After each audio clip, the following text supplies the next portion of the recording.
আমরা ধর্ণা দিয়েছিলাম দুটো কারণে। একটা হচ্ছে অবৈধভাবে যাদের অ্যাডজুডিকেশনে রেখে বা নাম ডিলিট করে দিয়েছে তারা যাতে বিচার পায়, তার জন্য তাদের ভোটাধিকার যাতে ফিরে পায়, তার জন্য আমাদের এই ধর্ণা ছিল। আর দুই হচ্ছে আমাদের ধর্ণা ছিল যে ইলেকশন কমিশন বারবার ইন্টারফেয়ার করে মাননীয় বিচারপতিরা যারা কাজ করছেন তাদের সুপ্রিম কোর্টের ভার্ডিক্টটাকে টোটাল মিসলিড করে তাদের উল্টো পাল্টা বোঝাচ্ছিলেন। অভিষেক যে পয়েন্টগুলো বললেন, আমরা এতক্ষণ লয়ারদের সাথেই কনসাল্ট করছিলাম। তার কারণ লয়ারদের সাথে কনসাল্ট করে ফাইনালি যেটা অভিষেক আপনাদের বলেছে সেই পয়েন্টগুলোতে লয়াররা সহমত পোষণ করে আমাদের বললেন যে আজকে কোর্টে এটা আলোচনা হয়েছে এবং ভিডিওতে আছে যে ইলেকশন ডিক্লেয়ার হলেও কিন্তু সুপ্রিম কোর্টের হাতে কেস থাকবে এবং অ্যাজ এ স্পেশাল কেস বেঙ্গলের এসআইআর নিয়ে নমিনেশনের আগের দিন পর্যন্ত ভোটার লিস্টে যাদের নাম গেছে বাদ তারা ট্রিব্যুনালে গিয়ে সেটাকে ক্লিয়ার করতে পারবেন এবং যাদের নাম ডিলিট করা হয়েছে তারাও, এবং বিশেষ করে যাদের নাম অ্যাডজুডিকেশনেও ক্যান্সেল করা হয়েছে তারাও কিন্তু আবার ট্রিব্যুনালের কাছে অ্যাপিল করতে পারবে। সুতরাং এই যে জায়গাটা বন্ধ হয়ে গেছিল, দরজাটা বন্ধ হয়ে গিয়েছিল, এই রাস্তাটা আজকে সর্বোচ্চ আদালত খুলে দিয়েছেন। এটা মানুষের জয় বলে আমি মনে করি। এবং আপনারা জানেন এটা নিয়ে আমার পিটিশন আছে এবং আমার পিটিশন এখনও আছে অ্যালাইভ। এখন কদিন কাজ করবে, ইলেকশন ডিক্লেয়ার করে দিলেও ভাববেন না আপনার সুযোগ নেই। ওরা বলেছেন ইলেকশনের আগের দিন পর্যন্ত যদি কারো নাম বাদ দেওয়া থাকে বাদ দিয়ে দেয়, যদি অবিচার হয় তাহলে আমাদের কাছে আসবেন, আমরা অ্যাজ এ স্পেশাল কেস এটাকে ট্রিট করব। যদিও 25 তারিখে তারা নেক্সট ডেট দিয়েছে হিয়ারিংয়ের, কিন্তু 15-16 তারিখে ইলেকশন ডিক্লেয়ার করে দিলেও এটা কিন্তু খেলা শেষ হবে না। খেলাটা সুপ্রিম কোর্টের হাতে রয়ে গেল। অর্থাৎ আমরা এখন ওয়াচ করব, আমরা এখন দেখব আমাদের পিটিশন অনুযায়ী এই অর্ডারগুলো হয়েছে এবং অবজারভেশনেও যেগুলো বলেছেন সেগুলো আমরা জানতে পেরেছি। এবং হাইকোর্টের চিফ জাস্টিসকে নাকি অর্ডার দিয়েছেন যে তিনি ট্রিব্যুনাল তৈরি করবেন। আমরা বিশ্বাস করি বিচার ব্যবস্থার প্রতি মানুষের আস্থা, মানুষের ভরসা যেন অক্ষুণ্ণ থাকে, আমরা সেদিকে সচেষ্ট হব। আমাদের তৃণমূল কংগ্রেস কর্মীরা আজকে 4 মাস ধরে BLO 1 বলুন, BLO 2 বলুন, সাধারণ কর্মী বলুন, ক্যাম্প করে করে সারাক্ষণ হেল্প করেছেন সবাইকে ফর্ম ফিল আপ করবার জন্য। তাই মনে রাখবেন, এই যে 60 লক্ষ লোকের লজিস্টিক্যাল ডিসক্রিপেন্সি করেছে, অ্যাডজুডিকেশনের নাম রেখে দিয়েছে, এটা বিজেপির কথায়। কারণ বিজেপি 1.5 কোটি সংখ্যাটা বলেছিল এবং তাদের স্যাটিসফাই করতে গিয়ে রোজ রোজ মেসেজ চেঞ্জ, রোজ রোজ app change, misuse of WhatsApp message এবং টোটাল জাজেদের মিসলিড যেটা করছিলেন, আমাকে লয়াররা বললেন যে তাদের কিন্তু আজকে সুপ্রিম কোর্ট ভৎসনা করেছে যে আপনারা ইলেকশন কমিশন এত কাণ্ড করে রেখে দিয়েছেন, সুতরাং আমরা বাংলার কেসটা অ্যাজ এ স্পেশাল কেস হিসেবে দেখব। আমরা এতটাই যখন পেয়েছি তখন আমাদের মনে রাখতে হবে যার নামটা অ্যাডজুডিকেশনে আছে তাকে সাথে করে নিয়ে গিয়ে তার বিচারটা যাতে সে পায় লক্ষ্য রাখতে হবে। যাদের ডিলিট করে দিয়েছে তারাও ট্রিব্যুনালে অ্যাপিল করতে পারেন এবং কোনটা ফর্ম 6-এ আপনারা জমা দিতে পারেন আপনাদের যাদের নাম ডিলিট করেছে তাদের জন্য। এবং তাছাড়াও প্রত্যেকটা বিএলওকে দায়িত্ব নিতে হবে, ব্লক প্রেসিডেন্ট থেকে শুরু করে সবাইকে, পঞ্চায়েত থেকে শুরু করে মিউনিসিপ্যালিটি সকলকে, যে প্রতিটা বুথে মানুষকে সঙ্গে করে নিয়ে তারা যাতে অ্যাপিলটা ঠিকমতো করতে পারে, তারা যাতে ভয় না পায়, তাদের সাথে থাকতে হবে এবং তাদের নিয়ে ভোটের কাজও চলবে, যদি ইলেকশন ডিক্লেয়ার হয়ে যায়, আর নাম তোলার কাজও চলবে, যাদের নাম বাদ গেছে তাদেরটা। এটা আপনাদের করতে হবে, আপনারা অনেক করেছেন, আর 45-50টা দিন এটা তো আপনারা করেই থাকেন, মিছিল মিটিংও হবে, নাম তোলাও হবে। আর তাতেও যদি কিছু নাম বাদ পড়ে বা অন্যায় হয়, সুপ্রিম কোর্ট বলেছেন 25 তারিখে এবং তারপরে ইলেকশনের আগের দিন পর্যন্ত আপনারা আমাদের কাছে আসতে পারেন, যাতে মানুষ বিচার পায়। ভোটাধিকার যার আছে, জেনুইন ভোটার, তারা যাতে বিচার পায়। এমনকি স্পেসিফিক্যালি বলা হয়নি অনলি যা অ্যাবজুডিকেশন কেস, যেটা আমাকে লয়ার বলল, আগেও যাদের বাদ দিয়েছে 58 লাখের মধ্যে, তারাও কিন্তু ট্রিব্যুনালে গিয়ে তাদের কথা বলতে দেওয়া হয়নি, তাদের কথা শুনতে দেওয়া হয়নি, তারাও কিন্তু অ্যাপিল করতে পারে, তাই তো? সেটাও বলেছে। এবং এই যে হিয়ারিংয়ে আপনাদের এখনো পর্যন্ত সাপ্লিমেন্টারি লিস্ট দেয়নি, সাপ্লিমেন্টারি লিস্ট দিতে বলা হয়েছে। সাপ্লিমেন্টারি লিস্টে দেখতে পাবেন কার কার নাম বাদ গেল। যার যার নাম বাদ গেল সে ওই আত্মহত্যার পথে গিয়ে, অথবা এই 2-3 দিনের মধ্যে অনেক মারা গেছে, 180 জনের বেশি মানুষ মারা গেছে। আপনারা একটু শক্তিশালী করুন মনটাকে। লড়াই তো বাংলা জানে, আমরা তো সবাই আছি, সমস্ত সমষ্টি, সমস্ত ধর্ম, সমস্ত বর্ণ, সমস্ত জাতি, সমস্ত ভাষা, আমরা বিভেদ নয় ঐক্য চাই। যে কোনো মানুষের বিপদে সে অন্য দলের কর্মী হলেও যদি সাহায্য চায় আমরা করে দেব। এবং আপনারা মনে রাখবেন, ওদের অনেক মিনিস্টার, এমএলএ, এমপিরা এসে বসে আছে বিভিন্ন জেলায়, বুথে বুথে ঘর ভাড়া করে, হোটেল ভাড়া করে। আমাদের ইলেকশনের সময় বাইরে থাকতে হয় প্রাইভেটে বলে, ওই কটা দিন হোটেল ভাড়া করতেই জান বেরিয়ে যায়।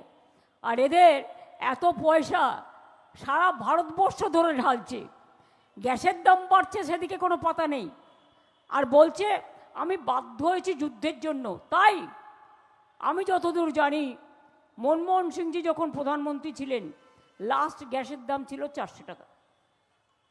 কতবার বেড়েছে? আজকে ছোট গ্যাস 1100, আর বড় গ্যাস 2100। এরপর পেট্রোল, রাশিয়া থেকে তেল আনবে, তেলের ওপর তেলকড়ি মাখাতে হবে না, তা তেলকড়িতে মাখবে কে? জনগণ। আর প্রতিদিন উনি কোটি কোটি টাকা খরচা করে মিথ্যে কথার অ্যাড করবেন, মিথ্যের ফুলঝুরি, একটাতে সত্যতা নেই। চিঠি পাঠাচ্ছে, টেলিফোন, মানে মনে রাখবেন একটা রেকর্ডিংও সবার কাছে যায়। এটা নয় যে উনি সবার সাথে কথা বলছেন, এটা মাথায় রাখবেন। কারণ যেই দেখবেন ভয়েস রেকর্ডটা হয়ে গেল, তারপরে দেখবেন যদি আপনি কিছু কথা বলতে চান আর কোনো রেসপন্স পাবে না। সেটা যদি 10-12 জনকে প্রায়োরিটি দিয়ে চুজ করে নেয়, that's a different question, that is for face saving. কিন্তু এগুলোর নিয়ম হচ্ছে আমরা সিস্টেমটা জানি। সুতরাং পার্টি চিঠি ছেড়ে দেয় বাজারে, পার্টি আবার চার্জশিট তৈরি করছে। আমাকে এমএলএরা বলছিলেন, আমি বলি আগে নিজেদের প্রধানমন্ত্রীর বিরুদ্ধে চার্জশিটটা তৈরি করো, আর হোম মিনিস্টারের বিরুদ্ধে চার্জশিটটা তৈরি করো। এই 10-12 বছরে কি করেছে? সত্যিই তো একটা লেংড়ে চলা গভর্নমেন্ট, যার নিজের কোনো স্থায়িত্ব নেই, নিজেদের অস্তিত্ব বিপন্ন, দুটো পার্টির ওপর ভরসা করে কিছু পাইয়ে দিয়ে কোনো রকম গভর্নমেন্ট চালাচ্ছেন। তাদের মুখে এত বড় বড় কথা আসে কি করে? তাদের তো মাথা নিচু করে থাকা উচিত লজ্জায়। इसकी बार 400 পার মানুষ দিয়েছেন পগার পার করে। আগামী দিনও মনে রাখবেন গণতন্ত্র থেকেই ওদের বাদ দেবে, কারণ ওরা গণতন্ত্রকে মানে না। এরা থাকলে গণতন্ত্র যেমন শেষ, সংবিধান শেষ, ভারতবর্ষের ইতিহাস শেষ, ভারতবর্ষের জুডিশিয়ারির পাওয়ার কেড়ে নেবে, ভারতবর্ষের সংস্কৃতি কেড়ে নেবে।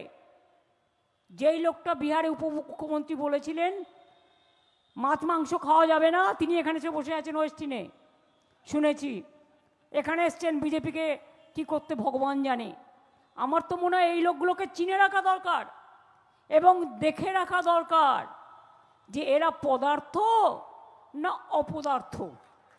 কোন কোন অপদার্থ যারা বাংলাকে গালাগালি দেয়, বাঙালি কি খাবে না খাবে, বা হিন্দি ভাষীরা কি খাবে না খাবে। কেউ রুটি খায়, কেউ ছাতু খায়, কেউ ধোসা খায়, কেউ রুটি ডাল খায়, কেউ বিরিয়ানি খায়, কেউ ছোট মাছ খায়, কেউ বড় মাছ খায়, কেউ ভেজ খায়, কেউ নন ভেজ খায়। কিন্তু মনে রাখবেন রক্তটা কিন্তু মানুষের রক্ত, আর প্রাণটা হচ্ছে মনুষ্যত্বের প্রাণ। তাই সবাই মিলে একসাথে থাকলে দেশটা ভালো থাকে। আর কত ডেড বডি আমরা দেখব, আর কত যাবে মানুষের প্রাণ, আর কত দিতে হবে বলিদান। গ্যাসের দাম কমান, রোজ গ্যাস বেলুনের মতো নিজের পাবলিসিটি না করে, এক পয়সাও দেন না, বড় বড় কথা। পাবলিসিটিতে যে টাকাটা খরচ হচ্ছে সেই টাকাটা তো সাবসিডি দিতে পারেন, অন্তত কিছু না হলেও 1 টাকা হলেও কমতো, 5 টাকা হলেও কমতো। আবার বলছে 25 দিন আগে আপনারা কিন্তু পাবেন না। তার মানে যার গ্যাস ফিরিয়ে গেছে সে কি করবে, তার জীবন ফুরিয়ে যাবে। স্টোভ জ্বালাবে উপায় নেই, কেরোসিন নেই, তো কোথায় যাবে? মাটির উনুনের যে করবে কাঠটা কোথায় পাবে? তাহলে তো তাকে জঙ্গলে যেতে হবে। তাহলে জঙ্গলের লোকেরা কি খাবে? তাদের অধিকার, তাদের বাঁচার অধিকার। সুতরাং আগামী দিন বড়ই ভয়ঙ্কর। এমনিতেই 200 লক্ষ কোটি টাকার ওপর দেনা করে বসে আছে। আগামী দিন যে কি করবে ভগবানই জানে, কেউ জানে না। কাজেই বিভেদের খেলা, বিচ্ছিন্নতাবাদের খেলা, বাংলাকে ভাগ করার খেলা, মানুষে মানুষে ভাগ করার খেলা বন্ধ হোক। আমি চাই রাজস্থানীরাও বিচার পাক, জৈনরাও বিচার পাক, বুদ্ধিস্টরাও বিচার পাক, মতুয়ারাও বিচার পাক, তপশিলীরাও বিচার পাক, আদিবাসীরাও বিচার পাক, মুসলিমরাও বিচার পাক, খ্রিস্টানরাও বিচার পাক, শিখরাও বিচার পাক। যত ধর্ম আছে, যত বর্ণ আছে, যত সম্প্রদায় আছে, সবাই বিচার পাক। ডালমে যদি কালা কুচ না থাকতো তাহলে 1 মাস আগে গভর্নর কেন চেঞ্জ করতো? ছোট্ট একটা কোয়েশ্চেন আপনাদের বলি, আর সাংবাদিকরা তো আমাকে কত কোয়েশ্চেন করে। আমি যখন সময় থাকে ওদের প্রত্যেকটা কোয়েশ্চেনের উত্তর দিই, আর যখন সময় থাকে না বলি ভাই অনেকক্ষণ হয়ে গেছে, এবার আমার মিটিং আছে, আমি এবার চললাম। আজকে ইলেকশন কমিশন কেন উত্তর দিতে পারেননি? উত্তরটা দেবেন কি করে? উত্তরটা তো জানা নেই। ওনার উত্তরটা তো বিজেপি তৈরি করে দেন, তা বিজেপি হয়তো তৈরি করে দিতে পারেনি। বিজেপি বলেছে নাম কাটো, ওই যে 1.5 কোটি ওনার টার্গেট, ভোটের আগেই ভোট করে দেবেন। তাই মনে রাখবেন, আমি নিজে পিটিশন করেছিলাম, not as a chief minister or as a lawyer, as a কমনার, সাধারণ মানুষ হিসেবে। এবং প্রথম দিনের খাতাটা আমি খুলে এসেছিলাম,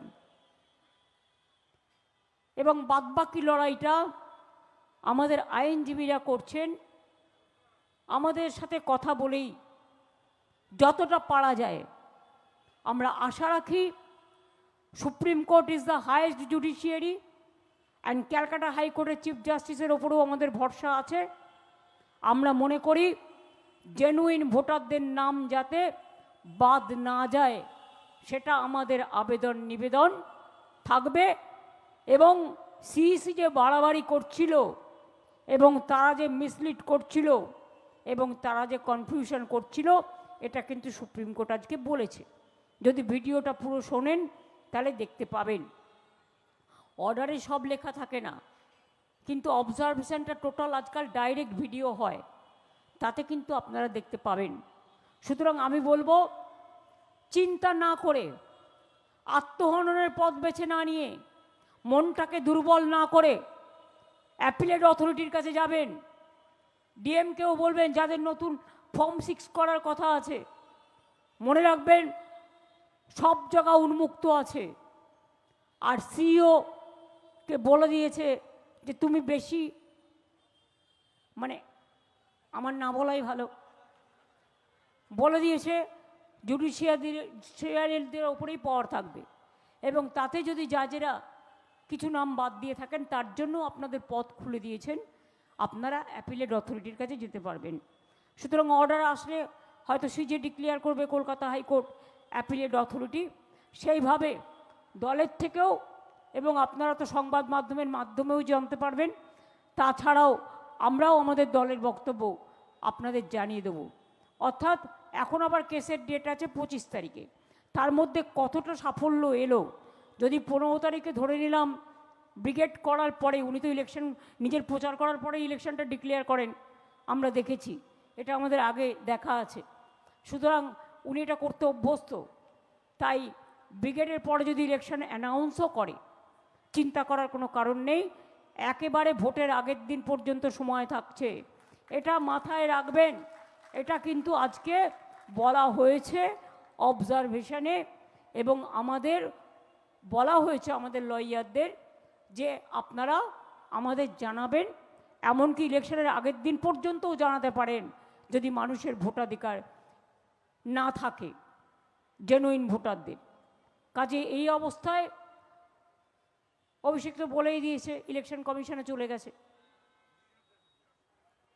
এবং কোর্টও আজকে কোর্টের কেসের অর্ডার দিয়েছেন। Let us watch, let us see, let us wait for the justice. আমরা আশা করছি মানুষ অধিকার পাবেন। একেবারে যে দরজাটা বন্ধ হয়ে গেছিল সেই দরজাটা অনেকটাই খোলা হয়েছে, সেটার সদ্ব্যবহার করুন। এবং সেক্ষেত্রে আর একটা বলবো, নজর রাখতে, কখনো কখনো কাউকে টাকা দিয়ে কিনে নেওয়ার চেষ্টা করা হচ্ছে। মনে রাখবেন, টাকা, রামকৃষ্ণ পরমহংসদেব বলেছিলেন, টাকা মাটি, মাটি টাকা, টাকা আসে চলে যায়, কিন্তু লোকে যখন জেনে যায় এই লোকটা টাকা নিয়েছে, সেটা কিন্তু চাপা থাকে না, তাতে কিন্তু মানুষের কাছে চিরকালের মতো গদ্দার হয়ে পরিচিত থাকতে হয়। কেন এই বদনাম নেবেন? আপনারা সম্মানের সাথে বাঁচুন। আমাদেরও যদি কাউকে কেনবার চেষ্টা করে, আমরা কিন্তু নজর রাখব, সেটা সম্বন্ধে সতর্ক থাকবেন। বেচা এখানে আছে, আমি একটা কথা বলি, আমরা বলেছিলাম ন্যায্য মূল্যে আলু কিনব, সরকার অধিগ্রহণ করবে, এবং সেই প্রক্রিয়া অলরেডি চালু আছে, এবং আজকেও অলরেডি চালু হয়েছে। আজকেও আমি এই মিটিং থেকে ভেতরে গিয়ে আমি কথা বলেছি, তুই বস, আমি কথা বলেছি এগ্রিকালচারাল সেক্রেটারির সাথে, যে আলু তুমি দেখো কোথায় কোথায় পড়ে আছে, চাষিরা বিক্রি করতে পারছে না, সেটা প্রক্রিয়াটাকে ত্বরান্বিত করো।